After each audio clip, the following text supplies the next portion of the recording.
Hello dear students, कैसे हो आप सब। चलो आज हम स्टार्ट करने वाले अपना ऑल टुगेदर बिल्कुल एक different subject which is GST and custom law with a target already pre defined in my mind which is इस बार 80 बार। चलो सबसे पहले चीज तो ये समझना कि मैं आपको यूनिट 1 से स्टार्ट करा रही हूँ और यूनिट 1 के अंदर ना मेजरली बेटा आपके 3 चैप्टर्स हम कवर करेंगे which is first is introduction, second is registration and third is exemption from GST. अभी हम करेंगे इंट्रोडक्शन। अब मेरी बात समझना, इंट्रोडक्शन के अंदर कौन कौन सी चीजें हमें करनी है। सबसे पहली चीज, जीएसटी आने से पहले क्या हालचाल था, जीएसटी का रेशनल क्या है, जीएसटी का स्ट्रक्चर क्या है, जीएसटी के क्या क्या कंपोनेंट्स हैं, CGST, SGST, UTGST, IGST. GST को बनाने की जो काउंसिल है उसके बारे में, जीएसटी के नेटवर्क के बारे में और स्टेट कंपनसेशन मैकेनिज्म के बारे में। ये सारे टॉपिक्स जो है वो मेरे यूनिट 1 के अंदर है। पर क्या सिर्फ यही है? नहीं, क्वेश्चंस आपसे इससे डिफरेंट भी पूछे जाते हैं। तो हम ऑल टुगेदर एक ऐसी कवरेज करेंगे जिसके अंदर हमारी सारी चीजें कवर हो जाएगी। अब एक चीज और मैम, क्या ये जो मैं नोट्स रेफर करूंगा क्या वो सेल्फ सफिशिएंट है या उसके अलावा मुझे कोई और प्रैक्टिस मटेरियल देखने की जरूरत है? नहीं, जो भी कंटेंट है वो सेल्फ सफिशिएंट है, इसके अलावा कुछ और पढ़ने की रिक्वायरमेंट नहीं है। चलो जी, अब बिल्कुल बेसिक से हम स्क्रैच से स्टार्ट करने वाले हैं। और एक चीज मेरे ध्यान से समझना कि आपके पास दो ऑप्शन है, या तो मैं आपको रटवा दूं या फिर मैं आपको पूरा का पूरा जो जीएसटी का इंट्रोडक्शन है एक स्टोरी के फॉर्म में करवा दूं। तो आप बताओ मुझे कौन सा प्रेफरेबल है। मैम स्टोरी की फॉर्म में करा दो तो ठीक है, मैं आपको पूरा इंट्रोडक्शन एक स्टोरी के फॉर्म में बताऊं करवाऊंगी। मैं आपसे कुछ क्वेश्चंस पूछूंगी, आपको जो उनके जवाब मुझे देने हैं, ठीक है। सबसे पहली चीज तो जीएसटी समझने से पहले जीएसटी की बाइफिकेशन समझो, गुड्स एंड सर्विस टैक्स। तो मुझे एक चीज की क्लियर अंडरस्टैंडिंग होनी चाहिए कि टैक्स क्या है। टैक्स देखो बेटा, आपका लैटिन वर्ड टैक्सो से अराइव हुआ है। टैक्स का मतलब क्या होता है? Tax is a mandatory financial burden. सबसे पहला वर्ड यहाँ पे आता है मैंडेटरी। मैम मैंडेटरी क्यों? बेटा एक कंपलसरी है, देना ही पड़ेगा, ऑप्शनल नहीं है। गवर्नमेंट कहती है टैक्स देना है दे देना, नहीं देना मत देना, नहीं ऐसा कुछ नहीं है, मैंडेटरी आपको देना ही पड़ेगा। सेकंड चीज, फाइनेंशियल बर्डन है। क्यों? मैम मेरा पैसों में जा रहा है, फाइनेंस मनी इन्वॉल्व है, मेरी मॉनेटरी चीज इन्वॉल्व है और मेरे ऊपर एक बर्डन है। बिकॉज आज अपनी जेब से अपनी कमाई में पैसे आपको किसी और को देने पड़ते हैं, तो ऑफकोर्स वो आपको चीज बर्डन फील होती है। अगर आप कोई सामान लेने जा रहे हो उस पर आपको जीएसटी इंपोज करके दिया जा रहा है, जिससे आपका सामान का जो प्राइस है वो ज्यादा हो रहा है, इन्फ्लेट हो रहा है, तो वो आपके लिए क्या है? एक बर्डन है। पर ये बर्डन लगाया किसके ऊपर जाता है? ये बर्डन इंडिविजुअल्स के ऊपर और लीगल एंटिटी के ऊपर लगाया जाता है। आप जैसे लोग, मेरे जैसे लोग, वो भी टैक्स पे कर रहे हैं। बड़ी बड़ी कॉर्पोरेशंस, पार्टनरशिप फर्म्स, ये सारी जो लीगल एंटिटीज है वो भी टैक्स पे कर रही है। तो भाई सबके ऊपर टैक्स लगाया जाता है, ऑप्शनल है, नहीं है, मैंडेटरी है और एक तरीके का मेरे लिए एक फाइनेंशियल बर्डन है, ठीक है। मैम अगर मैं बहुत लूसिड सिंपल लैंग्वेज में बताऊं तो टैक्स है क्या? बेटा एक तरह की पेमेंट है जो आपको करनी ही पड़ेगी। With that people have the that people have to pay to the government which is used to provide public services। आपको ये पैसा गवर्नमेंट को देना ही पड़ेगा चाहे कुछ हो जाए। इसके बदले गवर्नमेंट आपको क्या देगी? बेटा कोई भी चीज जो होती है एक म्यूचुअल होती है।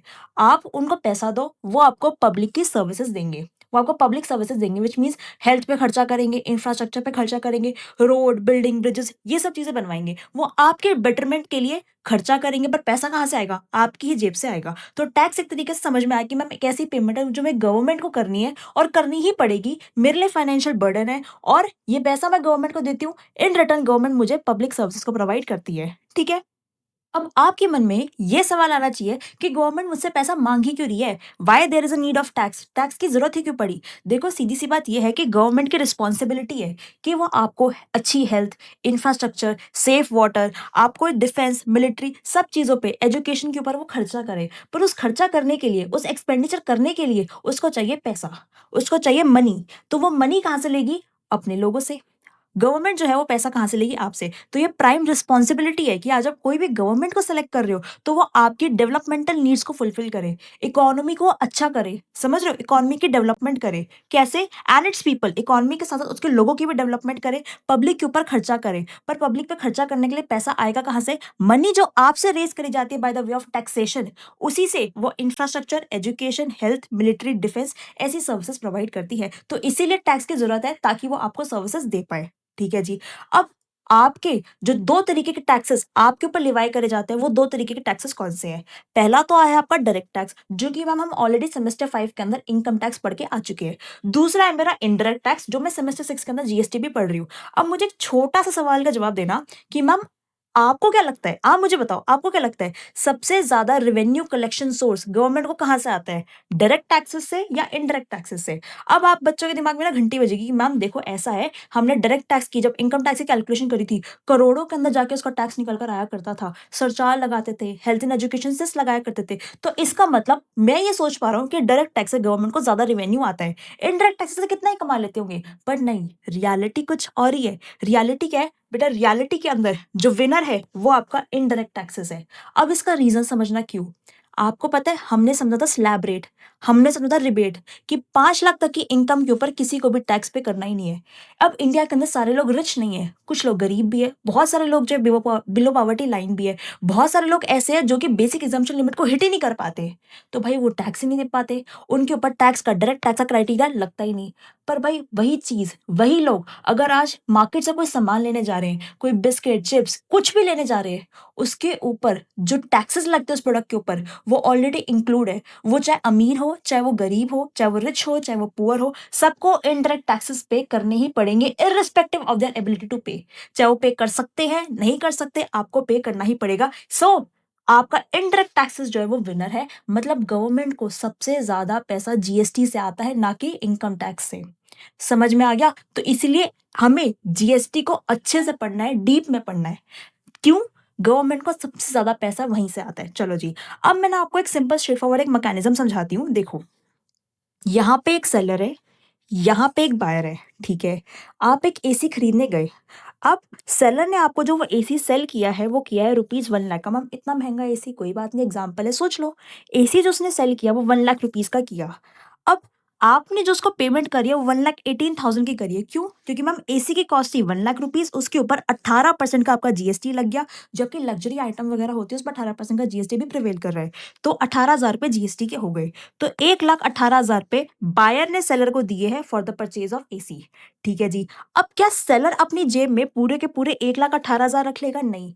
ये 18,000 वो टैक्स है जो कि सेलर ने गवर्नमेंट के बिहाफ पे कलेक्ट किया है, और 18,000 रुपए सेलर जो है वो गवर्नमेंट को डिपॉजिट करा देगा। इसका मतलब मैम जब भी इनडायरेक्ट टैक्सेस लिवाई होते हैं तो मेरा कुछ ऐसा एल शेप का मैकेनिज्म बनता है कि बायर पैसा देगा सेलर को, और जो सेलर है अपना पैसा रखने के बाद जीएसटी का पोर्शन दे देगा गवर्नमेंट को। कुछ एल शेप का मेरा ऐसा मैकेनिज्म बनता है। ठीक है, समझ में आ गया। अब ये तो बात होगी मेरी इनडायरेक्ट टैक्सेस की कि भाई पेमेंट मैंने करी 1,18,000 की, 1,00,000 एसी का प्राइस था, 18,000 जीएसटी थे, 18,000 रुपए जीएसटी गवर्नमेंट को डिपॉजिट करा दिए। पर मान लो ये जो सेलर था इसने वो एसी 80,000 रुपीज का खरीदा था। इसने भी तो कहीं से खरीदा होगा। इसने खरीदा 80 का था, बेच दिया 1,00,000 में, तो इसका जो नेट प्रॉफिट निकल कर आया वो निकल कर आया 20,000 रुपीज का। लेट सपोज ये नेट प्रॉफिट है, कोई खर्चा वर्चा नहीं था, डायरेक्ट आया, ट्रेडिंग का काम था, परचेज किया, सेल कर दिया, मेरा 20,000 रुपए का नेट प्रॉफिट निकल कर आ गया। ये तो बात होगी एक ट्रांजैक्शन की। Over the period of time seller बहुत सारी ऐसी ट्रांजैक्शन करेगा, बहुत सारा नेट प्रॉफिट कमाएगा। उन सारे नेट प्रॉफिट को जब मैं एक्यूमुलेट कर लूंगी, और अगर वो मेरी बेसिक एग्जाम्पशन लिमिट से ऊपर चला जाएगा, मतलब अगर वो मेरे टैक्स स्लैब के क्राइटेरिया के अंदर आ जाएगा, तो उसकी इनकम पे जो मैं टैक्स लगाऊंगी वो मेरा डायरेक्ट टैक्स बन जाएगा। तो समझो डायरेक्ट टैक्स और इनडायरेक्ट टैक्सेस क्या है।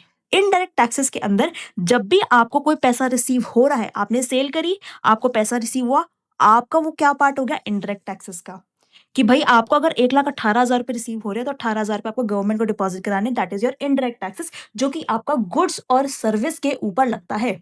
पर वही आपने खरीदा था 80 में, बेच दिया 1,00,000 में, बीच का जो आपका प्रॉफिट निकल कर आया 20,000 रुपीज का, ऐसे ड्यूरिंग द ईयर आपने मल्टीपल ट्रांजेक्शन कर ली। समझ रहे हो, आपने मल्टीपल ट्रांजेक्शन कर ली, आपका 20 लाख रुपए का प्रॉफिट हो गया। तो जो 20 लाख के प्रॉफिट के ऊपर आप जो टैक्स पे करोगे वो आपका पार्ट होता है बेटा income tax, which is direct tax. तो मैंने एक ही एग्जांपल में कोशिश करी कि आपको इनडायरेक्ट टैक्स और डायरेक्ट टैक्सेस एक बंदे के ऊपर कैसे लगते हैं वो समझा दूं। परफेक्ट है। अब मैं आपको एक डिस्टिंक्शन समझाती हूँ कि डायरेक्ट टैक्सेस अलग क्यों है और इनडायरेक्ट टैक्सेस अलग क्यों है। अब पेपर में अगर क्वेश्चन ये आया तो आपको मेन चीज क्या है, जब भी डिफरेंस बिटवीन आएगा भाई हमें तो बेसिस लिख कर आने हैं। विदाउट बेसिस नंबर अच्छे से नहीं मिलते। बेसिस लिखा हुआ है और डिफरेंस लिखा है तो भाई पूरा एक डिफरेंस का 1 नंबर मिलता है, जितने भी मार्क्स का वो क्वेश्चन है अच्छे से नंबर मिल जाएंगे। दूसरी चीज और क्या प्रेफर करूंगी, भाई जो जो पॉइंट्स मैंने हाईलाइट कर रखे हैं ना वहां पे भी हाईलाइट करके आ जाना। अच्छा इंप्रेशन आएगा, वो सिंपल स्ट्रेट फॉरवर्ड ही पॉइंट पड़ेगा और उसका काम बन जाएगा, नंबर देगा, आगे चलेगा। चलो सबसे पहली चीज डायरेक्ट टैक्सेस और इनडायरेक्ट टैक्सेस के अंदर डिफरेंस क्या है। Difference number 1, levied on. Direct taxes लगता किसके ऊपर है, it is levied on income earned bye activities conducted. भाई जो मैं काम कर रही हूँ, भाई आज मैंने अपने अंडर एक वीडियो एडिटर रखा, वो मेरे लिए काम कर रहा है, उसकी वो एक्टिविटी है, मैं जो उसको सैलरी दूंगी वो उसकी इनकम बनेगी, वो उस पर डायरेक्ट टैक्स पे करेगा। ठीक है जी, ये तो वीडियो एडिटर की बात होगी। मैंने एक पर्सन मार्केटिंग के लिए रखा, वो मेरे लिए एक्टिविटी क्या परफॉर्म कर रहा है, मेरे को मार्केटिंग की सर्विस दे रहा है। मैं जो उसको सैलरी दूंगी, जो उसको दूंगी, वो उसकी इनकम बनेगी, उस पर वो डायरेक्ट टैक्स पे करेगा, ठीक है। पर इनडायरेक्ट टैक्सेस जो है आपके प्रोडक्ट और सर्विस के ऊपर लिवाई होते हैं, या तो गुड्स या सर्विस या दोनों। मैं आपको कोर्स सेल कर रही हूँ या फिर मैं आपको एक बैच सेल कर रही हूँ, तो उसके अंदर मैंने बेसिकली अपना प्रोडक्ट दिया या फिर मैंने अपने आपको टीचिंग की सर्विस दी, तो उसके ऊपर जब आपसे टैक्स कलेक्ट करूंगी वो इनडायरेक्ट टैक्सेस का पार्ट बनेगा, ठीक है। Second, incidence of tax. ये जो टैक्स का इंसिडेंस है, ये पर्सन खुद बॉर्न करता है और गवर्नमेंट को पे करवाता है। ये चीज आपने खुद पढ़ी थी जब आपने लास्ट टाइम आईटीआर फाइल करी थी। आप एक बात बताओ, मान लो मिस्टर अजय है, मिस्टर अजय की आप आईटीआर फाइल कर रहे थे, तो मिस्टर अजय ही तो टैक्स डिपॉजिट कराएगा, मिस्टर अजय की वाइफ, उसका ब्रदर, ये थोड़ी करवाएंगे। अगर मिस्टर अजय की हम इनकम की कैलकुलेशन कर रहे हैं तो मिस्टर अजय की रिस्पॉन्सिबिलिटी बनती है, वो टैक्स को डायरेक्टली बॉर्न करेगा, वही गवर्नमेंट को डिपॉजिट कराएगा। पर यहाँ पे इनडायरेक्ट टैक्सेस के अंदर क्या होता है बेटा, बर्डन जो होता है शिफ्ट कर दिया जाता है जब तक कि वो अल्टीमेट कंज्यूमर तक ना पहुंच पाए। देखो, it is shifted to other person as a person take the tax to government collect the same from the ultimate consumer. इस केस के अंदर क्या हुआ, ये मेरा बायर था, लेट सपोज ये मेरा अल्टीमेट कंज्यूमर है, इसने डायरेक्टली गवर्नमेंट को पे नहीं कराया, इसने पैसा तो इसी की जेब से गया, पर वही चीज थी, सेलर का बर्डन शिफ्ट हो गया इस पे। मान लो ये जो बायर है, इसने आगे एक और बायर 2 को सेल कर दिया, तो वो क्या करेगा, उससे जीएसटी कलेक्ट कर लेगा, इसका जो बर्डन था वो इस पे शिफ्ट हो जाएगा। इसने आगे अगेन सेल कर दिया बायर 3 को, तो जो इसका बर्डन था वो इस पे शिफ्ट हो जाएगा। मतलब जैसे जैसे प्रोडक्ट आगे आगे बिकता रहता है, बर्डन टैक्स का शिफ्ट होता रहता है जब तक कि वो एक अल्टीमेट कंज्यूमर तक नहीं पहुंच पाता। आप खुद एक समान सोचो कि अगर आप कोई भी एक प्रोडक्ट लेने जाते हो मार्केट से, लेट्स सपोज एक लेस का चिप, तो वो कैसे रूट होके आया मैम, मैन्युफैक्चरर से हमारा डिस्ट्रीब्यूटर पे आया, फिर होलसेलर पे आया, फिर रिटेलर पे आया और फिर एक अल्टीमेट कस्टमर के ऊपर आया। तो इस पूरी चेन के अंदर ये सब लोग अपना प्रॉफिट मार्जिन ऐड करते हुए जा रहे हैं और टैक्स पे करते हुए जा रहे हैं, पर अल्टीमेटली जो टैक्स का बर्डन है वो एक अल्टीमेट कस्टमर या कंज्यूमर को ही पे करना है। डन। उसके बाद नेचर। अब नेचर की बात करो तो बेटा डायरेक्ट टैक्सेस क्या होता है, प्रोग्रेसिव, जिसकी जितनी ज्यादा इनकम उतना ज्यादा tax. Higher rate of taxes उन लोगों के ऊपर जिनकी हायर एबिलिटी है पे करने की, इनकम ज्यादा टैक्स ज्यादा। पर यहाँ पे इनडायरेक्ट टैक्सेस के अंदर जो नेचर है वो रिग्रेसिव है। अब भूल के भी ये मत सोचना कि रिग्रेसिव का मतलब क्या है, जितनी कम इनकम उतना कम टैक्स। रिग्रेसिव का मतलब होता है कि भाई इररिस्पेक्टिव ऑफ एबिलिटी टू पे, आप पे कर सकते हो नहीं कर सकते, आपको तो भाई इनडायरेक्ट टैक्स देना ही पड़ेगा इररिस्पेक्टिव ऑफ एबिलिटी टू पे। सबको इक्वली उसको बियर करना पड़ेगा। लेट सपोज अगर मैं कोई सामान लेने जाती हूँ, वही सेम एग्जांपल में लेस का चिप्स लेने जाती हूँ, 10 रुपीज का आता है। अगर बहुत रिच पर्सन है, मुकेश अंबानी है, उसको भी वो 10 का पड़ेगा। अगर मेरे जैसे पर्सन है उनको भी वो 10 का पड़ेगा। इसके अंदर आपके टैक्सेस, इनडायरेक्ट टैक्सेस, जीएसटी का टैक्स ऑलरेडी इंक्लूड है, इंक्लूसिव होते हैं ये, ठीक है। उसको भी उतने का पड़ेगा, मुझे भी उतने का, रिग्रेसिव इन नेचर है, ठीक है। पे कब करना है, आपने देखा होगा पूरे साल इनकम कमाई, उसके बाद अगले साल जाके रिटर्न फाइलिंग के ड्यू डेट से पहले उसने अपना टैक्स जमा कराया, which is after the income reaches in the hand of tax payer. जब पैसा मिल जाएगा उसके बाद टैक्स पे कराएंगे। पर यहाँ पे क्या है, जब तक आप पूरा का पूरा जीएसटी या पूरा का पूरा अमाउंट सेलर को नहीं देते, वो आपको गुड्स देगा ही नहीं। तो भाई गुड्स या सर्विस जब तक आपके पास आएगी उससे पहले ही आपको पूरी पेमेंट करनी पड़ेगी। मतलब इनडायरेक्ट टैक्स का पॉइंट क्या है कि भाई सामान मिलने से पहले, सर्विस मिलने से पहले ही, आज आप लेक्चर लेते हो किसी भी के, आप उनको जीएसटी पे कर रहे हो, तो भाई आपको प्रोडक्ट मिलने से पहले, सर्विस मिलने से पहले ही आपने टैक्स पे कर दिया, ठीक है। कलेक्शन, टैक्स कलेक्शन डिफिकल्ट है, इसलिए हम इसको ईयरली बेसिस पे करते हैं and it is on yearly basis, साल बाय साल। यहाँ पे क्या है, हर ट्रांजैक्शन के ऊपर टैक्स है, hand to hand government tax collect कर रही है। टैक्स कलेक्शन रिलेटिवली इजियर है और कलेक्ट किया जाता है जब भी कोई सेल हुई, परचेज हुई, सर्विस रेंडर करी गई, मतलब हैंड टू हैंड काम। उसके बाद एग्जाम्पल की बात करो, इनकम टैक्स, वेल्थ टैक्स मेरे डायरेक्ट टैक्सेस के पार्ट होते हैं। यहाँ पे बेटा क्या है, custom duty, GST, excise duty, service tax, sales tax, ये सारे मेरे इनडायरेक्ट टैक्सेस हैं। अब आपके मन में ये सवाल आएगा कि मैम हम पढ़ तो जीएसटी रहे हैं और हमने ये चीज सोची कि जीएसटी मेरा इंडायरेक्ट टैक्सेस है, बाकी ये जो टैक्सेस है ये कौन से टैक्सेस है। बट आपको पता है जब जीएसटी इंप्लीमेंट हुआ था, कब इंप्लीमेंट हुआ था मैम? जीएसटी इंप्लीमेंट हुआ था 1 जुलाई 2017 को। तब मोदी जी ने एक नारा लगाया था which is one nation one tax, कि भाई पूरे नेशन के अंदर वन नेशन वन टैक्स, एक ही टैक्स लगेगा विच इज जीएसटी। फिर ये वाले कौन से टैक्सेस आ गए? ये बेटा वो टैक्सेस थे जो जीएसटी के टाइम से पहले चल रहे थे, पर जीएसटी आने के बाद जीएसटी में सब्स्यूम नहीं हुए। ये वो टैक्सेस है जो जीएसटी के अंदर नहीं मिले। बहुत सारे ऐसे टैक्सेस थे जो हटके, सारे हटके जीएसटी के अंदर सब्स्यूम हो गए, पर कुछ ऐसे टैक्सेस थे जो आज भी एग्जिस्ट करते हैं, वो जीएसटी के अंदर नहीं मिले। ये वो टैक्सेस है जो कि अभी भी इनडायरेक्ट टैक्सेस की कैटेगरी के अंदर कहलाए जाते हैं। तो समझ में आया कि इनडायरेक्ट टैक्सेस में एज ऑफ नाउ सिर्फ जीएसटी नहीं है, और भी टैक्सेस है। क्यों है? रीजन क्या है? क्योंकि ये टैक्सेस सब्स्यूम जीएसटी के अंदर नहीं हुए। जब मैं आपको टॉपिक कराऊंगी तब आपको अच्छे से समझ में आ जाएगा। तो अभी तक हम कहाँ पे पहुंचे मैम? टैक्स समझ में आया, टैक्स की जरूरत क्या है वो समझ में आई। दो तरीके के टैक्सेस है। इनडायरेक्ट टैक्सेस सबसे ज्यादा मुझे रेवेन्यू अराइज होता है और मुझे डिफरेंस बिटवीन याद रखना है। ठीक है जी। अब इनडायरेक्ट टैक्सेस के मुझे कुछ फीचर्स आने चाहिए, इंपॉर्टेंट है। चलो सबसे पहली चीज फीचर्स क्या है, ये एक्सप्लेनेशन आप खुद बना लोगे। आपको मेजरली ये वाले पॉइंटर्स लर्न होने चाहिए। पॉइंटर लर्न है, एक्सप्लेनेशन खुद बना लोगे। सबसे पहला an important and major source of revenue बता ही दिया। भाई सबसे ज्यादा पैसा आज जीएसटी से ही आ रहा है, इनडायरेक्ट टैक्सेस से ही आ रहा है। क्यों आ रहा है? सबको पे करना है। कोई बेसिक्स एग्जाम्पशन लिमिट नहीं है, कोई स्लैब क्राइटेरिया नहीं है, कोई एबिलिटी टू पे जो हो ना कि कोई पे कर सकता है उससे लेंगे, नहीं पे कर सकता उससे नहीं लेंगे, सबको पे करना है। सबको पे करना है। Indirect tax major source of revenue government के लिए। इंडिया जो है more than 50% of total tax revenue कहाँ से आता है? इनडायरेक्ट टैक्सेस से आता है, जो कि सेंटर और स्टेट को जाता है। ठीक है, सेंट्रल गवर्नमेंट और स्टेट गवर्नमेंट को सबसे ज्यादा मेजर सोर्स ऑफ रेवेन्यू कहाँ से आता है? इनडायरेक्ट टैक्सेस को लगाने से आता है। Second point, it is taxes on commodities and services. भाई मैं टैक्स कौन सा पढ़ रही हूँ? GST, which is goods and service tax. तो वही चीज, जैसा नाम वैसा काम। ये टैक्स किसके ऊपर लगाया जाता है मैम? गुड्स के ऊपर, कमोडिटीज पे और सर्विस के ऊपर। ठीक है, ये टैक्स लिवाई किया जाता है ऑन कमोडिटीज। कब? भाई बैठे बैठे टैक्स थोड़ी लग जाएगा। आप आज एक सामान आपके घर पे रखा हुआ है, क्या कोई भी चीज बैठे बैठे टैक्स राइज करेगी? नहीं, बैठे बैठे टैक्स नहीं लगेगा। उस टैक्स को लगाने के लिए कुछ इवेंट होना चाहिए। इवेंट मतलब उस चीज की supply, sale, manufacture, purchase, sale, import, export, उस गुड का, उस कमोडिटी का कुछ इवेंट होना चाहिए। बैठे बैठे उस पर टैक्स लगने वाला नहीं है। Hence it is also known as commodity transaction, commodity taxation. इसको हम कमोडिटी टैक्सेशन भी कहते हैं कि भाई गुड्स पे लगने वाले टैक्सेशन है।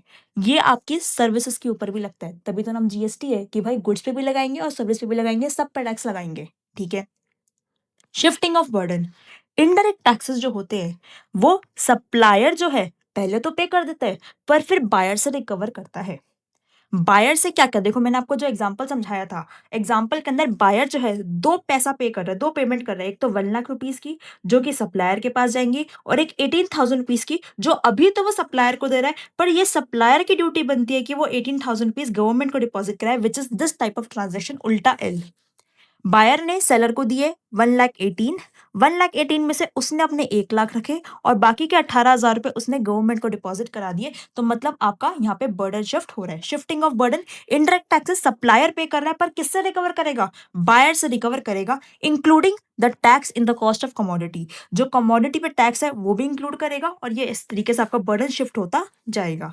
फिर उसके बाद point number 4, no perception of direct pinch. भाई एकदम से मुझे चुभता नहीं है, मुझे आप पता है आज के टाइम पे आप इतने सारे सामान खरीदते हो, कोई मल्टीपल चॉकलेट्स, कैडबरी, ये वो फलाना, कितनी सारी चीजें खरीदते हो, क्या उसके ऊपर अलग से जीएसटी पे करते हो? नहीं करते। क्यों? क्योंकि भाई जो आप प्राइस पे कर रहे हो उसके अंदर जीएसटी ऑलरेडी इंक्लूड है, इंक्लूसिव ऑफ टैक्सेस। जो आप पैसा पे कर रहे हो, लेट्स सपोज 100 रुपीज पे कर रहे हो कैडबरी के चॉकलेट के लिए, उसके अंदर जीएसटी ऑलरेडी इंक्लूड है, इंक्लूसिव ऑफ टैक्सेस। और डायरेक्ट पिंच मुझे होता ही नहीं, पता ही नहीं होता, फील ही नहीं होने देता कि मैं ये सामान खरीदते हुए जीएसटी की पेमेंट कर रहा हूँ।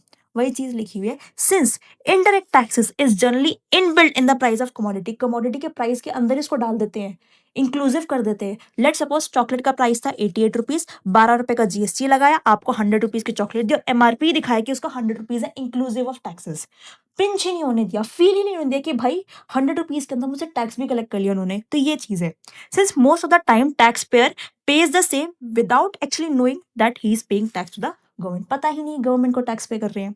इन्फ्लेशनरी, अब इन्फ्लेशनरी का मतलब क्या है कि भाई जो आप टैक्स इम्पोज कर रहे हो ना, वो एक इन्फ्लेशनरी ट्रेंड अप्राइज करता है।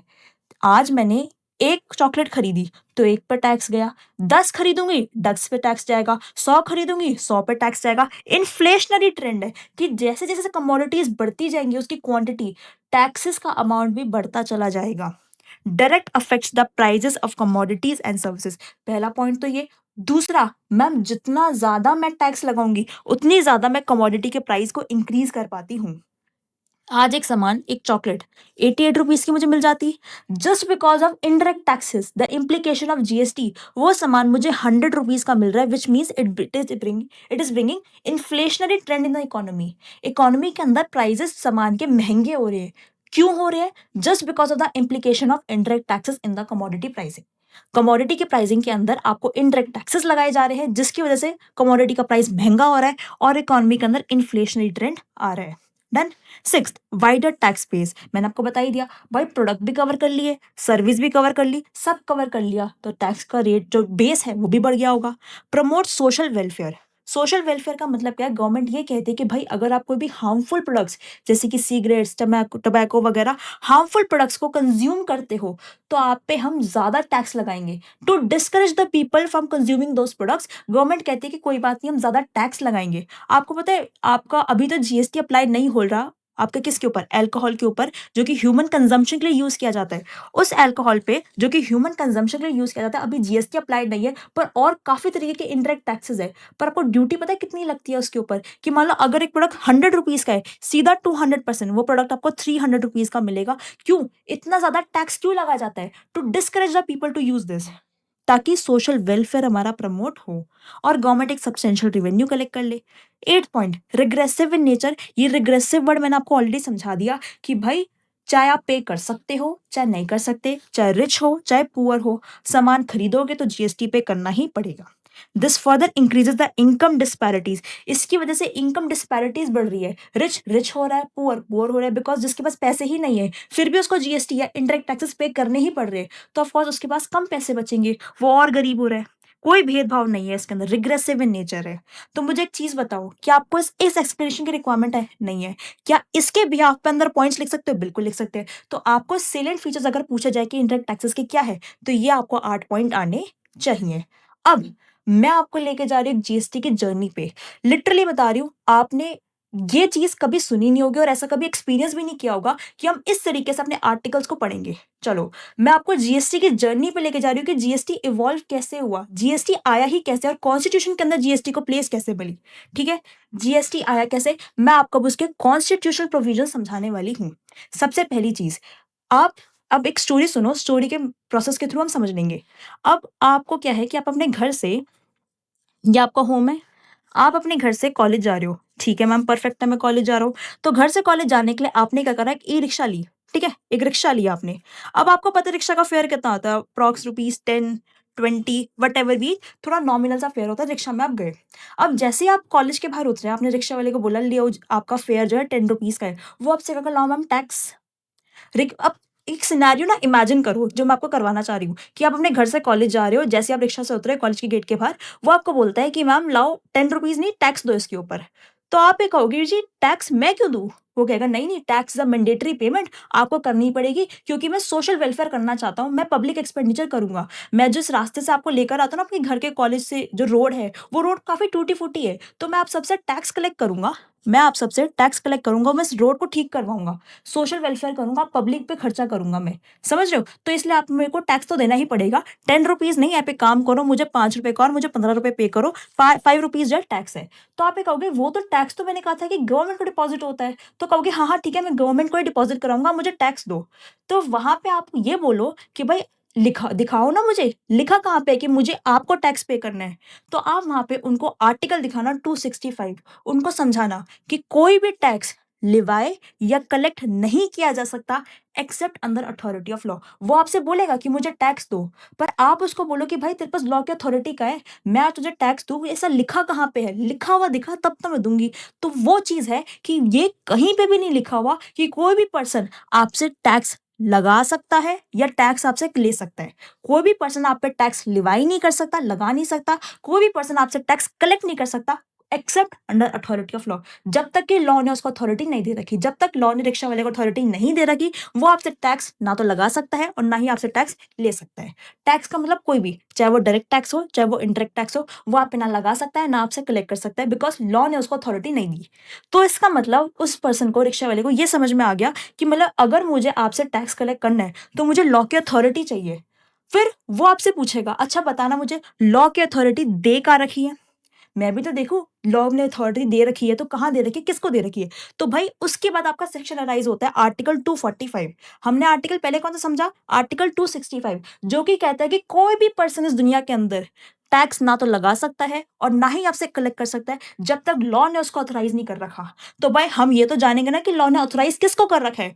तो वो बताते हैं, मेरा आर्टिकल 245 कहता है कि extent of law made by parliament and legislature of state. मतलब पार्लियामेंट का मतलब पार्लियामेंट जो है वो लॉ बनाएगी पूरी इंडिया के लिए, और जो लेजिस्लेचर ऑफ स्टेट है वो लॉ बनाएगी अपनी रिस्पेक्टिव स्टेट्स के लिए। मतलब लॉ ने ऑथराइज किसको किया? कॉन्स्टिट्यूशन ने पावर किसको दी? पार्लियामेंट को दी और स्टेट के लेजिस्लेचर्स को दी। It empowers the parliament to make laws for whole और any part of the territory of India. पूरे इंडिया के लिए या इंडिया के किसी भी पार्ट के लिए आप लॉ बना सकते हो। साथ साथ में स्टेट को भी पावर दी गई कि वो अपनी पूरी स्टेट के लिए या उस स्टेट के एक पर्टिकुलर हिस्से के लिए लॉ बना सकती है। तो एक चीज क्लियर होगी कि मैम इस दुनिया के अंदर, इंडिया में मुझसे कोई भी टैक्स कलेक्ट नहीं कर सकता, मेरे पे कोई टैक्स लगा नहीं सकता, जब तक कि उसके पास लॉ की अथॉरिटी नहीं है। पर अगर मैं देखना चाहूँ कि लॉ ने अथॉरिटी दी किसको है, लॉ ने अथॉरिटी सिर्फ दो लोगों को दी है, एक तो पार्लियामेंट ऑफ इंडिया को और दूसरा लेजिस्लेचर ऑफ स्टेट्स को। पार्लियामेंट ऑफ इंडिया लॉ बनाएगी किसके ऊपर? पूरी इंडिया पे या इंडिया के किसी पार्ट पे। लेजिस्लेचर ऑफ स्टेट जो है वो लॉ बनाएगी किस पे? पूरी स्टेट पे या फिर स्टेट के किसी पार्ट पे। अब समझो, since India is a federal country, federal country का मतलब क्या है? यहाँ पे यूनियन और स्टेट दोनों तरीके की गवर्नमेंट है। यूनियन गवर्नमेंट भी है और स्टेट गवर्नमेंट भी है। यूनियन गवर्नमेंट मतलब यूनियन पार्लियामेंट, स्टेट मतलब स्टेट लेजिस्लेचर। ये दोनों मिलके अपने अपने एरियाज के ऊपर लॉ बनाते हैं। ये दोनों मिलके अपने अपने सब्जेक्ट मैटर के ऊपर, सब्जेक्ट मैटर क्या है कि ये दोनों किस किस मैटर पे लॉ बना सकते हैं, किस किस एरिया में लॉ बना सकते हैं। मतलब बेसिकली बेटा इनका स्कोप क्या है? मैं कहूंगी यूनियन का स्कोप है ये और स्टेट का स्कोप है ये। तो ये इस स्कोप के अंदर आने वाली सारी चीजों पे ही लॉ बना सकता है और स्टेट अपने स्कोप में आने वाली चीजों के अंदर ही लॉ बना सकता है। पर हमें ये भी तो जानना जरूरी है ना कि कौन किस सब्जेक्ट मैटर पर लॉ बना सकता है। क्या पता स्टेट इस मैटर पर लॉ बना दे जो कि उसके स्कोप में आती ही नहीं है। तो भाई हमारे लिए एज अ रेशनल कंज्यूमर या फिर एक अच्छे पर्सन, सिविलाइज्ड पर्सन के तौर पे हमें जानना जरूरी है ना कि भाई कौन किस मैटर पे लॉ बना सकता है। तो वो कहाँ दिया गया? आर्टिकल 246 के अंदर। अभी क्या समझ रहे थे? आर्टिकल 245। 245 से जरा सा आगे बढ़ते ही आर्टिकल 246 कहते हैं, वो बताता है the allocation of subject between the union and state. Union किस किस मैटर पे लॉ बना सकता है, स्टेट किस किस मैटर पे लॉ बना सकती है, वो कहाँ बोला गया? वो बोला गया बेटा आपके आर्टिकल 246 ऑफ कॉन्स्टिट्यूशन के अंदर। आर्टिकल 246 कहता है subject between the centre and state. Centre और स्टेट किस किस मैटर पे लॉ बना सकती है, जिसके आर्टिकल 246 के 7 शेड्यूल के अंदर 3 लिस्टें दी गई। 3 लिस्ट दी गई। 3 लिस्ट क्या है? यूनियन लिस्ट, स्टेट लिस्ट और concurrent list. Union list list 1, state list list 2, concurrent list list 3। नाम से समझ में आ रहा है जो जो मैटर इस लिस्ट के अंदर गिवन है उस पे यूनियन गवर्नमेंट आपका लॉ बनाएगी। जो जो मैटर इस लिस्ट में गिवन है उस पे स्टेट गवर्नमेंट लॉ बनाएगी, और जो जो मैटर इस लिस्ट में गिवन है उस पे कॉन्करेंट लिस्ट में गिवन है उस पे सेंटर और स्टेट दोनों मिलकर लॉ बनाएगी। समझ में आ गया? ठीक है। अब समझो, यूनियन लिस्ट के हिसाब से यूनियन गवर्नमेंट कौन कौन से मैटर पे लॉ बना सकती है। It contains the matter in respect of which parliament has exclusive right to make laws. Parliament of India law बना सकती है, स्टेट का इसके अंदर कोई मैटर नहीं होगा। पार्लियामेंट के पास सोल अथॉरिटी है कि जो जो मैटर यूनियन लिस्ट में आते हैं वो उस पर लॉ बना सकती है। जैसे कि for example central excise duty. जो भी गुड्स आपके मैन्युफैक्चर हो रहे हैं या इंडिया में प्रोड्यूस हो रहे हैं उस पर सेंट्रल एक्साइज ड्यूटी आप पार्लियामेंट लगा सकती है। सेकंड, कस्टम ड्यूटी, जो भी गुड्स इंपोर्ट हो रहे हैं एक्सपोर्ट हो रहे हैं उस पर कस्टम ड्यूटी कौन लगा सकती है? पार्लियामेंट लगा सकती है। ठीक है, इधर आ जाओ, state list, it contains the matter in which state legislature have exclusive right. ये ऐसे मैटर है जहां पे सिर्फ स्टेट के पास एक पावर है लॉ बनाने की। जैसे कि स्टेट एक्साइज ड्यूटी, अगर मुझे लगाना है एक स्टेट पे स्पेसिफिक टैक्स लगाना है तो भाई स्टेट लगा सकती है। जैसे कि अभी स्टेट एक्साइज ड्यूटी कहाँ पे लगती है? On alcohol liquor for human consumption. अगर ह्यूमन कंजम्पशन के लिए एल्कोहल लिकर ले रहे हैं, हम खरीद रहे हैं, हमारे खुद के कंजम्पशन के लिए अगर लिकर खरीद रहे हैं तो भाई उस पर स्टेट, अलग अलग स्टेट अपनी अपनी एक्साइज ड्यूटी लगा सकती है। फिर opium, Indian hemp, other narcotic drugs, sales tax, VAT, अगर कोई भी गुड्स को हम सेल कर रहे हैं तो उस पर सेल अगर हम कर रहे हैं तो स्टेट गवर्नमेंट के पास राइट है कि वो लॉ बना सकती है। तीसरी आती है कॉन्करेंट लिस्ट, जिसके अंदर दोनों का मिलन आता है, यूनियन का भी स्टेट का भी, दोनों मिलकर लॉ बना सकती है। और यहाँ पे ही हमारा कॉन्स्टिट्यूशन की पावर डिफाइन होती है। पर देखो मैंने आपको तीनों लिस्टें समझाई, तीनों कॉन्स्टिट्यूशन की लिस्ट के अंदर आर्टिकल 246 के 7 शेड्यूल की तीनों लिस्ट के अंदर कहीं भी नहीं लिखा कि जीएसटी लगा सकते हैं। आप समझ रहे हो, इन लिस्ट में कहीं भी नहीं लिखा था कि हम जीएसटी लगा सकते हैं।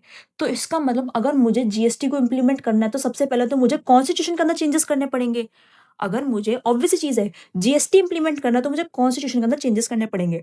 अब अगर बेटा मैं आपको ट्रैक पे लेकर चलूं कि अभी तक हम कहां से कहां पहुंचे, तो देखो एक चीज समझो, सबसे पहली चीज हमें एक चीज क्लियर होगी कि इस दुनिया के अंदर कोई भी आप पे टैक्स लगा नहीं सकता, आपसे टैक्स कलेक्ट नहीं कर सकता जब तक कि लॉ ने उसको पावर ना दी गई हो। और ये लिखा है मेरा आर्टिकल 265 के अंदर। फिर हम गए देखने के लिए कि लॉ ने पावर किसको दी गई, तो आर्टिकल मेरा 245 कहते हैं कि लॉ ने पावर सिर्फ दो लोगों को दी है, पार्लियामेंट ऑफ इंडिया को और लेजिस्लेचर ऑफ स्टेट्स को। वो अपने अपने मैटर पे जो जो चीजें उनके स्कोप के अंदर आती है उस पर लॉ बना सकती है। फिर थोड़ा सा ही आगे बढ़े, आर्टिकल 245 से एक कदम आगे बढ़े, आर्टिकल 246 पे गए, तो हमें पता चला कि यूनियन किस सब्जेक्ट पे लॉ बना सकती है, स्टेट के सब्जेक्ट पे लॉ बना सकती है। तो आर्टिकल 246 के 7 शेड्यूल के अंदर तीन लिस्ट गिवन थी, list 1, list 2, list 3, union list, state list, concurrent list, जो वो डिफाइन करती है कि पार्लियामेंट किस किस चीज पे लॉ बनाएगी, स्टेट किस किस चीज पे लॉ बनाएगी, और दोनों मिलके कौन कौन सी चीजों पे लॉ बना सकते हो। जब आप इन लिस्टों को जाके खोल के देखोगे वो सारे सब्जेक्ट मैटर वहां पे डिफाइन होंगे, पर वहां पे कहीं भी आपको जीएसटी का नाम और निशान नहीं मिलेगा, जीएसटी कहीं पर लिखा ही नहीं था। तो इसका मतलब अगर मुझे कॉन्स्टिट्यूशन के अंदर जीएसटी लेकर आना है, अगर मुझे गुड्स एंड सर्विस टैक्स को इंप्लीमेंट करना है, तो इसका मतलब गुड्स एंड सर्विस टैक्स होना भी तो चाहिए। इसका मतलब मुझे मेरे कॉन्स्टिट्यूशन के अंदर अमेंडमेंट करनी पड़ेगी। तो इसीलिए रीजन आया the need for the constitutional amendment. Constitution के अंदर मुझे अमेंडमेंट करनी है। अमेंडमेंट करनी क्यों है? क्योंकि भाई सीधी सी बात यह है, आर्टिकल 246 के अंदर कोई भी स्पेसिफिक एंट्री ही नहीं है जिसके अंदर यह लिखा गया है कि आप जीएसटी लगा सकते हो, लिवाई ऑफ जीएसटी, आप जीएसटी लगा सकते हो, ऐसी कोई भी बातचीत आर्टिकल 246 के अंदर लिखी ही नहीं हुई।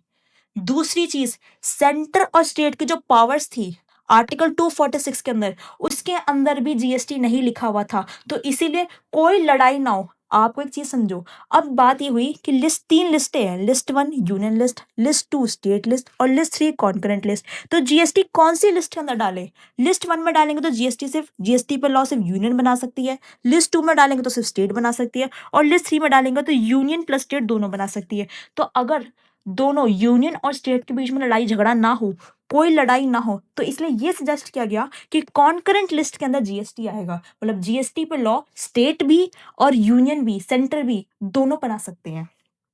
समझ में आया?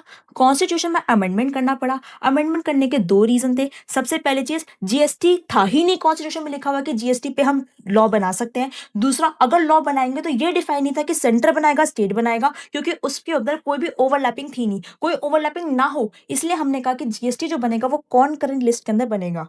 ठीक है, इन दोनों रीजन की वजह से मुझे कॉन्स्टिट्यूशन में अमेंडमेंट करनी पड़ी। इन दोनों रीजन की वजह से मुझे कॉन्स्टिट्यूशन में अमेंडमेंट करनी पड़ी, और इसी अमेंडमेंट को करने के लिए मैंने एक बिल पास किया। कोई भी अगर आप अमेंडमेंट करना चाहते हो, सबसे पहले बेटा क्या होता है? प्रपोजल।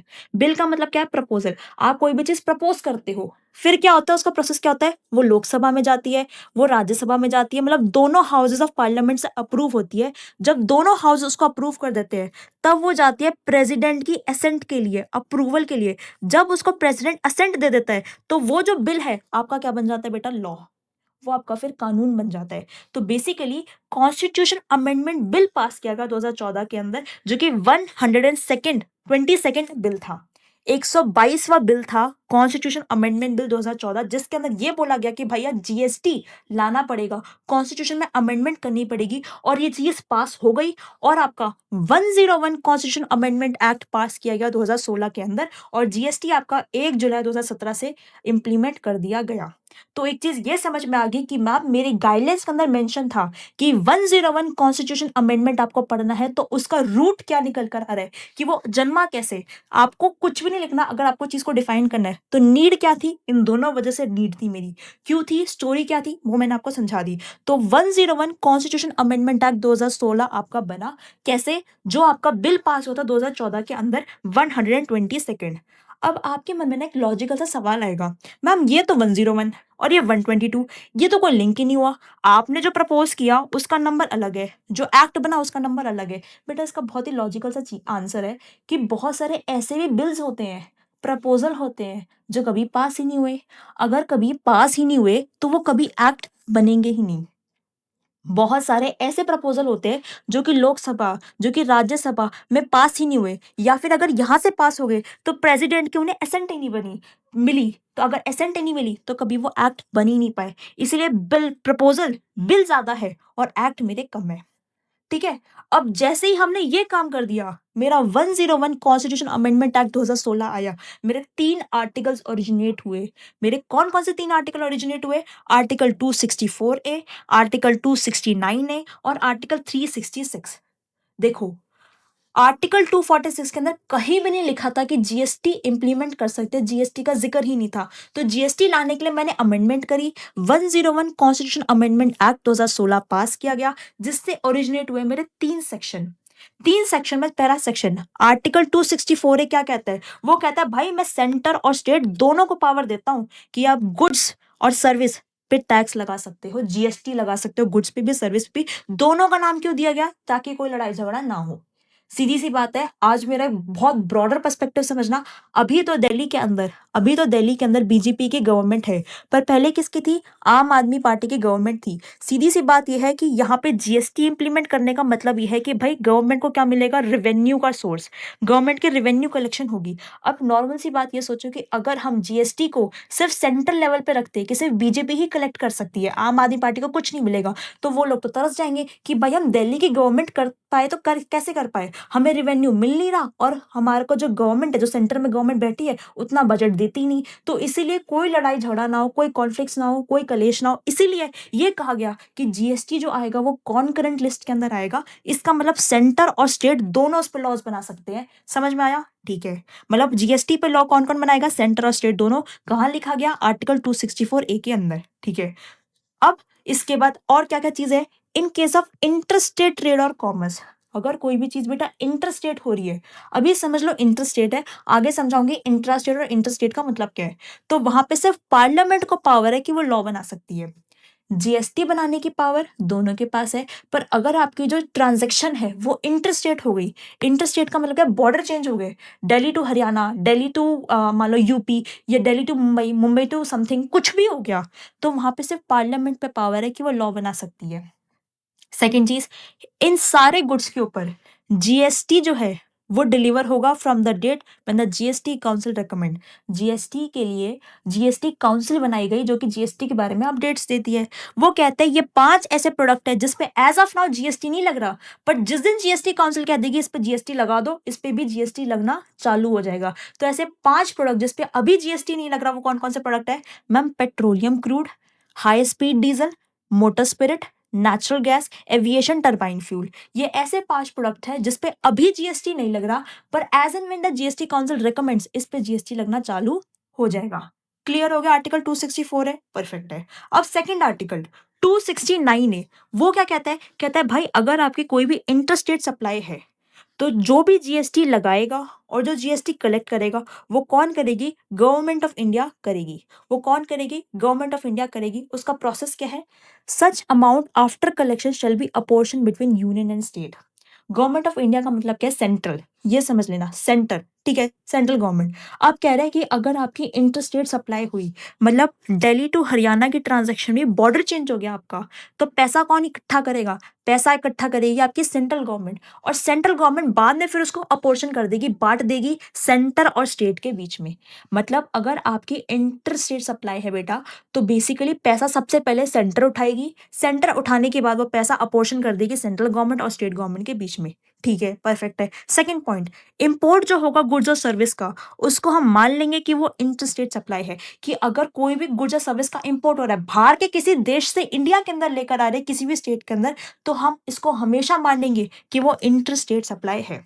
और ये जो पैसा आ रहा है वो कभी भी कंसोलिडेटेड फंड ऑफ इंडिया का पार्ट नहीं बनेगा। इंडिया का जो टोटल फंड है, कंसोलिडेटेड फंड ऑफ इंडिया का पार्ट वो नहीं बनेगा। ये मेरा आर्टिकल 269 ए कहता था। अब मेरा जो तीसरा आर्टिकल ओरिजिनेट हुआ वो था आर्टिकल 366। वो क्या कहता है? वो बताता है definition of goods and service tax, कि भाई जीएसटी का मतलब क्या है।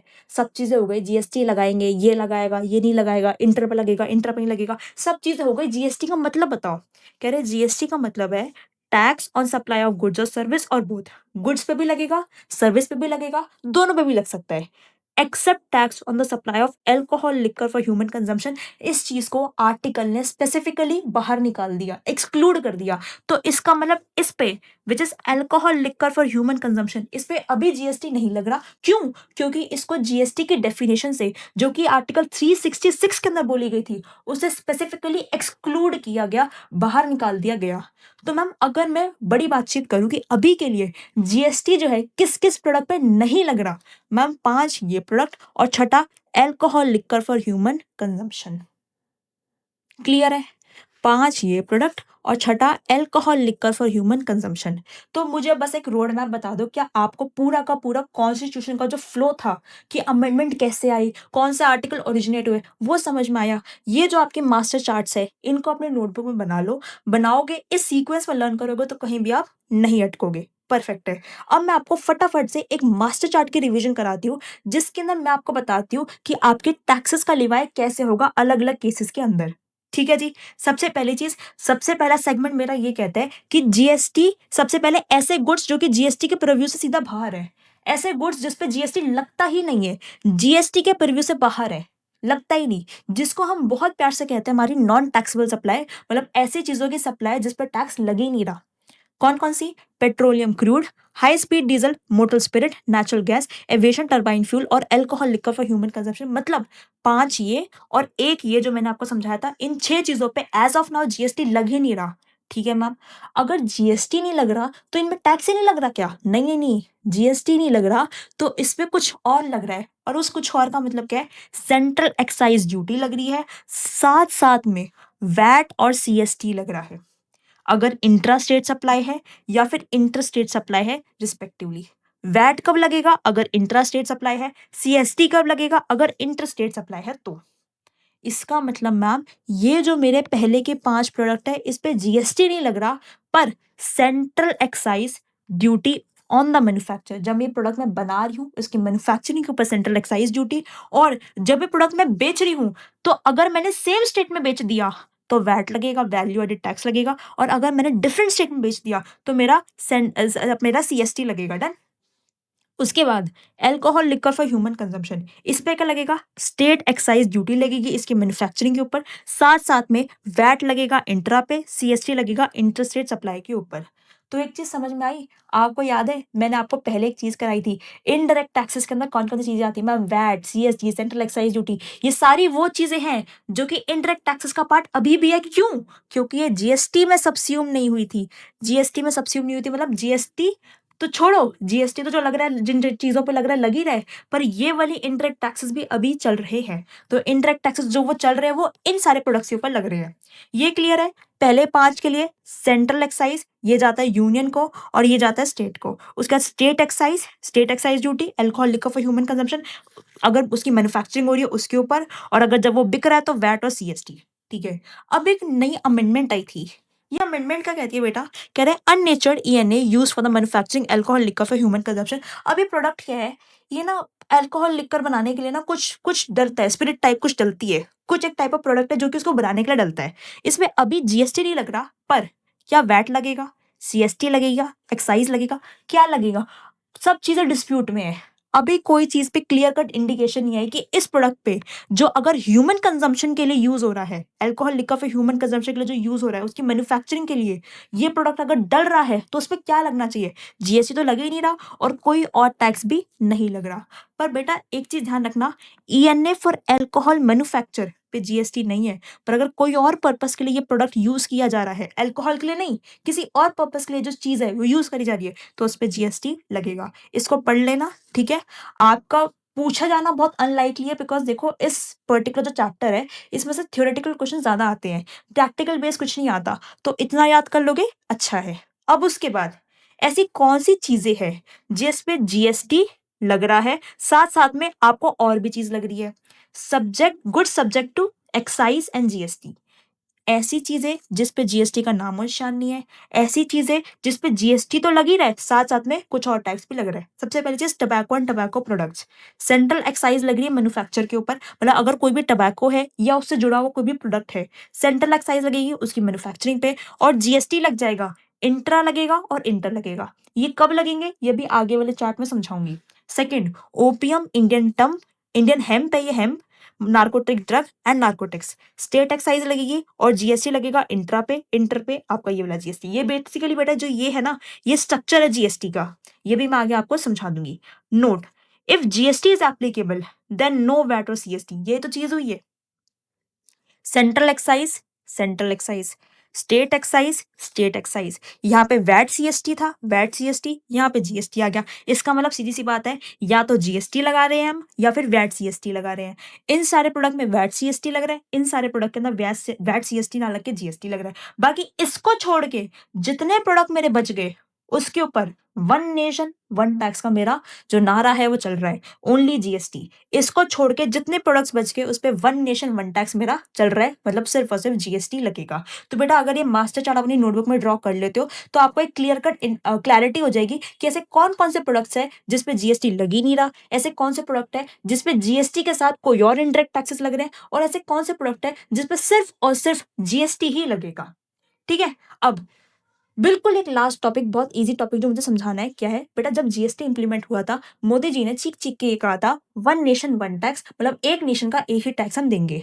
अब सीधी सी बात ये समझना कि अगर मैं वन नेशन वन टैक्स कर देती हूँ तो झगड़ा ये पड़ रहा है कि सेंटर को कितना पैसा जाएगा और स्टेट को कितना पैसा जाएगा, दोनों लड़ेंगे। भाई मैंने जो आपको आम आदमी पार्टी का एग्जांपल दिया वो सेम एग्जांपल है कि भाई अगर हम ये कहें कि GST पे लॉ सेंटर बनाएगी और सेंटर ही सारा पैसा रखेगी, तो भाई आम आदमी पार्टी तो एक तरीके से वो हो जाएगी कि भाई मुझे पैसा मिल ही नहीं रहा, मैं दिल्ली की गवर्नमेंट, मैंने दिल्ली की डेवलपमेंट कर कैसे पाऊँ, दिल्ली पे खर्चा कैसे कर पाऊँ, क्योंकि मुझे तो पैसा मिल ही नहीं रहा, बीजेपी मेरे को देगी नहीं। वही सेम चीज अगर सारी की सारी पावर स्टेट को दे दी जाए तो सेंटर क्या करेगी, वो एज ऑफ इंडिया होल का कभी भी अपलिफ्टमेंट डेवलपमेंट कर ही नहीं पाएगी। तो ये चीज डिसाइड करी गई कि अगर रिवेन्यू कलेक्शन हो रहा है, अगर घर में पैसे आ रहे हैं तो दोनों को मिलेंगे, पर दोनों को कितने मिलेंगे, रेशो क्या किया गया, रेशो करा गया 50-50, कितना दे दे, आधा आधा दे दो। रेशो क्या करा गया, 50-50, कितना दे दे, आधा आधा दे दो। इसका मतलब आज किसी भी चीज पे अगर GST मेरा 18% है तो आधा सेंट्रल को जाएगा और आधा स्टेट को जाएगा। किसी भी चीज पे, जैसे रेस्टोरेंट बिजनेस है, रेस्टोरेंट में जब भी खाना खाने जाते हो 5% का GST लग रहा है तो 2.5% सेंट्रल को दे दो और 2.5% स्टेट को दे दो। ये चीज क्लियर हो गई, क्लियर हो गई। सेंटर का मतलब क्या है, CGST अप्लाई होगा, which means central goods and service tax apply होगा। ठीक है जी। स्टेट का मतलब क्या है, SGST अप्लाई होगा, which mean state goods and service tax apply होगा। अब ये जो पैसा आधा आधा बट रहा है ये किस सिनेरियो में बटेगा, ये बटेगा बेटा आपका इंट्रा स्टेट सप्लाई के सिनेरियो के अंदर। इंट्रा स्टेट सप्लाई का सिनेरियो सिंपल सी चीज ये कहता है कि भाई आप कैसे डिफाइन करोगे कोई भी चीज इंट्रा स्टेट सप्लाई है।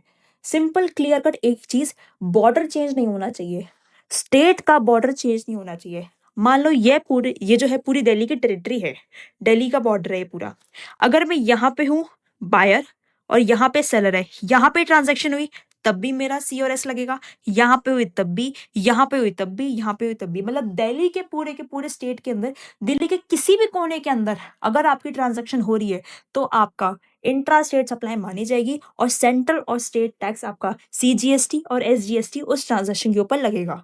पर वही सेम चीज अगर मेरा बेटा बॉर्डर चेंज हो गया, मतलब दिल्ली यहाँ पे था पॉइंट ऑफ सप्लाई, मतलब यहाँ पे आपका सप्लायर था और बायर यहाँ पे था, हल्का सा अगर आपकी ट्रांजैक्शन का बॉर्डर चेंज हो गया तो भाई उस केस के अंदर आपकी लगेगी इंटर स्टेट सप्लाई। और मैंने अभी आपको आर्टिकल में पीछे पढ़ा के ही दिखाया था कि इंटर स्टेट सप्लाई के ऊपर जो टैक्सेस है वो सबसे पहले कौन लगाएगी, यूनियन गवर्नमेंट लगाएगी और फिर उसको अपोर्शन कर दिया जाएगा। मैम कहाँ पढ़ा है, देखो ये चीज आर्टिकल 269 है।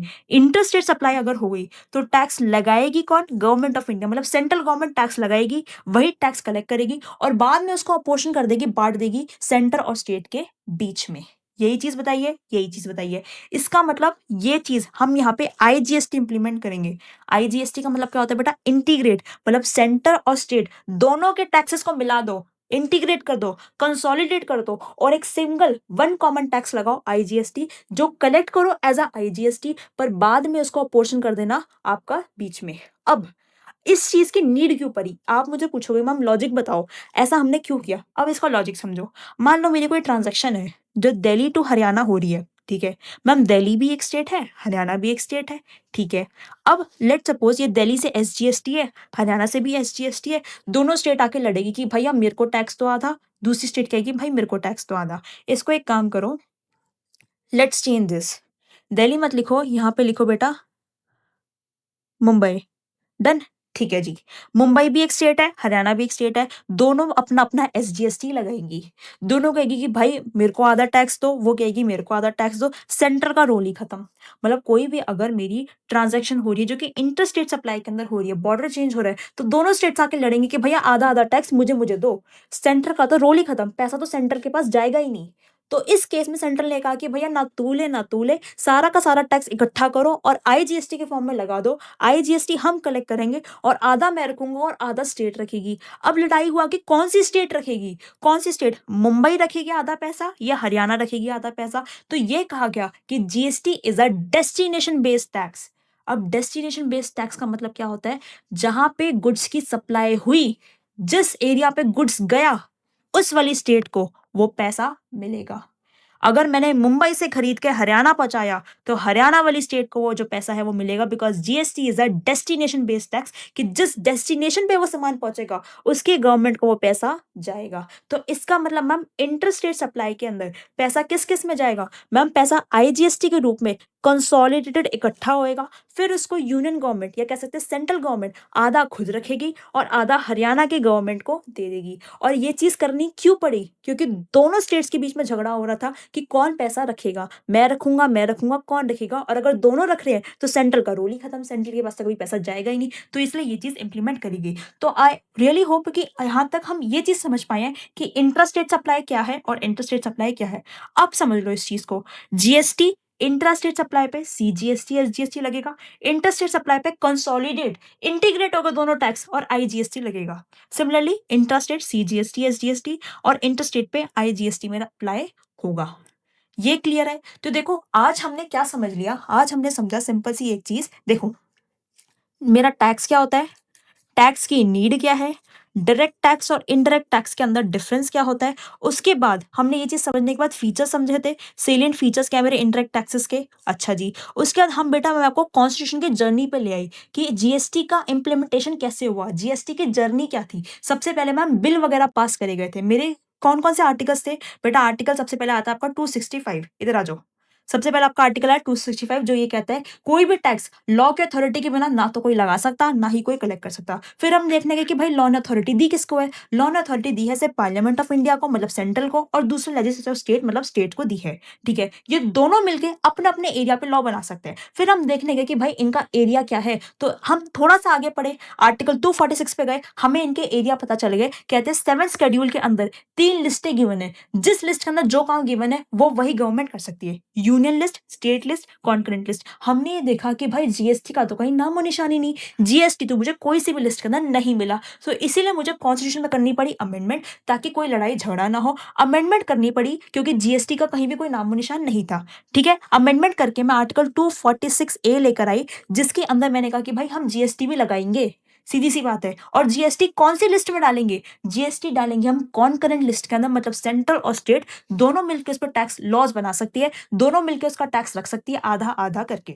ठीक है। इसके लिए मैंने क्या किया, इसके लिए मैंने बिल पास किया 2014 के अंदर, 102nd कॉन्स्टिट्यूशन अमेंडमेंट बिल, जो कि पास हो गया था आपका 2016 के अंदर, एक्ट बन गया 101 कॉन्स्टिट्यूशन अमेंडमेंट एक्ट। ये 122 क्यों और ये 101 क्यों है, ये आपको पता है। जैसे ये हुआ, आपके 3 सेक्शन अराइज हुए, सेक्शन आर्टिकल आपके बेसिकली बेटा 3 आर्टिकल अराइज हुए, 264 है जो कि कहते हैं सेंट्रल और स्टेट, कोई दिक्कत वाली बात नहीं है, तुम दोनों मिलकर जीएसटी पे अपने लॉज बना सकते हो, ठीक है जी। फिर दूसरा आर्टिकल 269 है, कहता है अगर कोई भी इंटरस्टेट सप्लाई हो गई, इंटरस्टेट सप्लाई हो गई मतलब बॉर्डर चेंज हो गया, तो पहला जो पैसा होगा वो यूनियन गवर्नमेंट इकट्ठा करेगी। यूनियन सेंट्रल एक ही बात है, पार्लियामेंट गवर्नमेंट ऑफ इंडिया एक ही बात है, समझ रहे हो? Government of India, parliament of India, union government, central government, नाम अलग अलग जगह पे अलग अलग है पर मतलब एक ही है। पहले पैसा वो इकट्ठा करेगी और बाद में उसको अपोर्शन कर देगी। अगर कोई भी इंपोर्ट हो रहा है गुड्स और सर्विस का बाहर के देश से इंडिया के अंदर लेकर आ रहे कोई से भी स्टेट के अंदर, हम उसको इंटर स्टेट सप्लाई मानेंगे और पैसा पहले तो हमारा आईजीएसटी लगेगा, यूनियन गवर्नमेंट इकट्ठा करेगी और बाद में आधा आधा बढ़ देगी, ठीक है। ऐसे प्रोडक्ट जिसपे अभी भी जीएसटी नहीं लग रहा, ये 5 ऐसे प्रोडक्ट है। और छठा क्या है, alcohol liquor for human consumption, जो कि कहाँ मिला, जीएसटी की डेफिनेशन के अंदर। और डेफिनेशन कहाँ दे रखी थी, आर्टिकल 366 के अंदर कहते हैं कि डेफिनेशन के अंदर ये कहते हैं हम टैक्स लगा सकते हैं गुड्स पे, सर्विस पे, दोनों पे, पर alcohol liquor for human consumption के ऊपर नहीं लगा सकते। ये मेरा बिल्कुल मास्टर चार्ट था, इसको आप पढ़ लेना, जो कहते हैं कि 6 प्रोडक्ट जिसपे हमारा जीएसटी नहीं लग रहा। टोबैको एंड टोबैको प्रोडक्ट्स पे central excise duty plus GST दोनों लगेगा। ओपियम, इंडियन हेम्प, नार्कोटिक्स के ऊपर स्टेट एक्साइज और जीएसटी दोनों लगेगा। और इनको छोड़ के जितने दुनिया जहां में प्रोडक्ट बच गए उसमें सिर्फ वन नेशन वन टैक्स लगेगा। अगर मेरी इंटरस्टेट सप्लाई है, सीजीएसटी एसजीएसटी लगेगा। इंटरस्टेट सप्लाई है तो मेरा इंटीग्रेट हो जाएगा, इन दोनों टैक्स का इंटीग्रेट हो जाएगा, आईजीएसटी लगेगा, सिंपल स्ट्रेट फॉरवर्ड। और फिर वो अपोर्शन हो जाएगा हमारी डेस्टिनेशन स्टेट के ऊपर और सेंट्रल के बीच में। क्यों? क्योंकि GST is a destination based tax, ठीक है। इतना क्लियर है? ये सारे नोट्स अपने नोटबुक में बना लो, अच्छे से ब्यूटीफुल तरीके से नोटबुक मेंटेन करते हुए चलोगे। बहुत अच्छे तरीके से मैंने आपके नोट्स डेवलप करके दिए, बिल्कुल चार्ट फॉर्म में। वन डे रिवीजन में बहुत ज्यादा हेल्प होने वाली है। कोई बुक का कुछ थ्योरी वगैरह कुछ पढ़ने की रिक्वायरमेंट आपको नहीं पड़ेगी, ठीक है।